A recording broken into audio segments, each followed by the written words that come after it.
మేము 46 రోజుల నుంచి గత 3 డేస్ నుంచి మొన్న దిల్సుఖ్నగర్లో ప్రొటెస్ట్ చేసినాము. నిన్న ప్రజా దర్బార్కి వెళ్ళి అక్కడ వినతి పత్రం ఇచ్చి చిన్నారెడ్డి గారి దగ్గర ఇట్లా మాట్లాడినాము. నిన్నటి నుంచి మా మిత్రులు అమర నిరాహార దీక్ష చేస్తున్నారు. నిన్నటి నుంచి తినలేదు, నీళ్ళు ఇట్లా తాగలేదు. నిన్న నైట్ 1:30, 2 o'clock టైంలో మమ్మల్ని అందరం అక్కడనే నిరాహార దీక్ష చేస్తున్న సమయంలో పోలీసులు అక్కడ నుంచి మమ్మల్ని డిస్పాచ్ చేసి ఒక్కొక్కరిని వేరే దగ్గరికి వెళ్ళి తీసుకు అక్కడ వదిలేసారు. అంటే అక్కడ నుంచి మాకు సదుపాయం లేని దగ్గర తీసుకుని మమ్మల్ని వదిలేసారు. ఆ నుంచి మేము అందరం మళ్ళీ కలిసి నైటే 3 అయింది, 3 లేదా 3:34 మధ్యలో సెక్రటరీ దగ్గర ఉన్న అమరవీరుల స్థూపం దగ్గర వచ్చి మేము అక్కడ కూర్చొని పండుకొని నైట్ అక్కడే పండుకొని మార్నింగ్ అక్కడనే మళ్ళీ ప్రొటెక్ట్ చేస్తుంది. పోలీసులు వచ్చి మమ్మల్ని తీసుకుని అక్కడ నుంచి నిర్దక్షిణంగా తీసుకొచ్చి బండ్ల కూడా ఇది సిటీ హాస్పిటల్ దగ్గరలో ఉన్నది. ఈ బండ్లు కూడా పిఎస్లో వేశారు. ఇప్పటి వరకు ఎటువంటి స్పందన రాలేదు ప్రభుత్వం నుంచి. దయచేసి మేము ఒకటే కొడుతున్నాం ప్రభుత్వాన్ని. గత 30 గంటలు గడుస్తున్నా మా మిత్రులు 40 మంది నిరాహార దీక్షలో ప్రజెంట్ ఇప్పటి వరకు ఉన్నారు. మార్నింగ్ నుంచి మంచి నీళ్లు తాగలేదు. ఈ పోలీసులు తీసుకొచ్చిన ఫుడ్ ఇట్లా వాళ్ళు ఇంతవరకు ముట్టుకోలేదు. అక్కడనే ఉంది ఫుడ్. ఏమైనా డౌట్ ఉంటే ఇక్కడ చెక్ చేసుకోండి. ఒకటే మేము ప్రభుత్వాన్ని కోరేది, మాకు సానుకూల స్పందన వచ్చే వరకు ఈ నిరాహార దీక్ష ఈ విధంగా కొనసాగుతూ ఉంటుంది. ఈ యొక్క 46 జీవో గురించి ప్రతి ఒక్క ఎమ్మెల్యేకి తెలుసు, ప్రతి ఒక్క మంత్రికి తెలుసు, ప్రతి ఒక్కరికి తెలుసు ఈ 46 జీవో అనేది.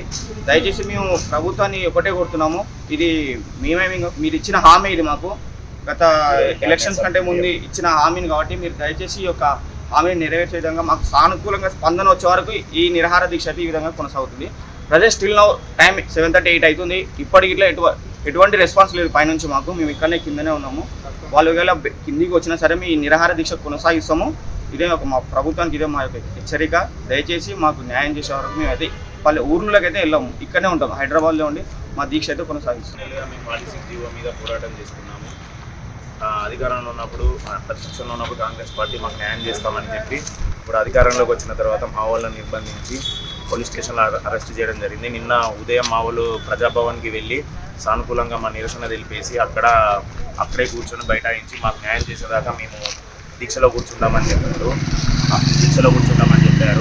అక్కడికి వెళ్ళిన తర్వాత దీక్షలో కూర్చున్న మా వాళ్ళను నైట్ 2 గంటలు 3 గంటల దాకా దీక్షలో కూర్చున్న తర్వాత నిర్దాక్షిణ్యంగా అరెస్ట్ చేసి అక్కడి నుండి ఒకరిని తీసుకెళ్ళి ఎంజీబీఎస్ బస్ స్టాండ్ దగ్గర, కొంతమందిని తీసుకెళ్ళి సికింద్రాబాద్లో దింపేయడం జరిగింది. రాత్రి వెళ్ళి మా వాళ్ళు అక్కడి నుండి వచ్చి ఎక్కడైతే అమరవీరుల స్థూపం దగ్గరికి వచ్చి అమరవీరుల స్థూపం దగ్గర మా వాళ్ళు వచ్చేసి నిరాహార దీక్ష కూర్చున్న తర్వాత మళ్ళీ 11 గంటలకు వచ్చి మా వాళ్ళని అరెస్ట్ చేసి ఇక్కడ స్థానికంగా ఉన్న బండ్లగుట్ల పోలీస్ స్టేషన్లోకి తీసుకొచ్చి ఉదయం నుండి సాయంత్రం వరకు వాళ్ళకి ఏం పెట్టకుండా ఇప్పుడు నిరాహార దీక్ష మా వాళ్ళు నిరాహార దీక్ష చేస్తున్నారు. మాకు న్యాయం జరిగే వరకు మేము నిరాహార దీక్ష చేస్తామని అంటున్నారు. ఇప్పుడు రాత్రి 8 గంటల సమయం అవుతుంది. ఇక్కడ మేము అందరం వేచి చూస్తున్నాము.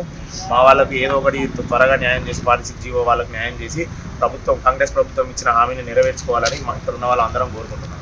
అందరికీ నమస్కారం అండి. నేను జీవో 46 బాధితులు.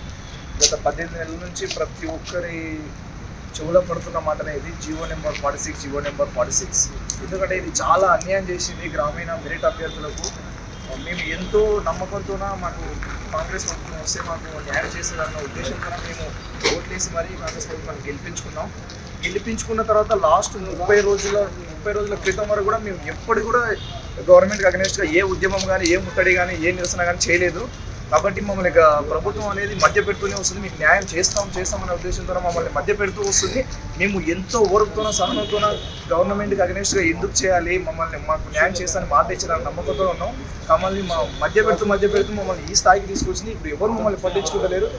జీవో 317 బాధితులను వాళ్ళని పిలిచి వాళ్ళ సూచన సలహాలు, వాళ్ళ యొక్క ఏంది ప్రాబ్లం, సమస్య ఏందని అన్నీ తెలుసుకుంటున్నారు తప్ప మమ్మల్ని మాత్రం ఏడికి చర్చలకు ఇవ్వట్లేదు. పిలిచినా కూడా అది ఏదో ఉత్తగా ఇట్లా పైన పటారం లోటారం అన్న విధంగా చేస్తున్నారు తప్ప మాకు అసలు న్యాయం చేయట్లేదు. మేము శాంతియుతంగా నిరాహార దీక్ష చేసుకుంటే ఆ నిరాహార దీక్షను కూడా చేయనీయట్లేదు. అసలు మానవ హక్కులు ఉల్లంఘన కూడా, ఒక మనిషికి స్వేచ్ఛ హక్కులను కూడా హరించి వేస్తున్నారు ఈ కాంగ్రెస్ ప్రభుత్వం. సో దయచేసి మాకు వెంటనే జీవో నెంబర్ 46 రద్దు చేసి మాకు న్యాయం చేయాల్సిందని కోరుతున్నాం.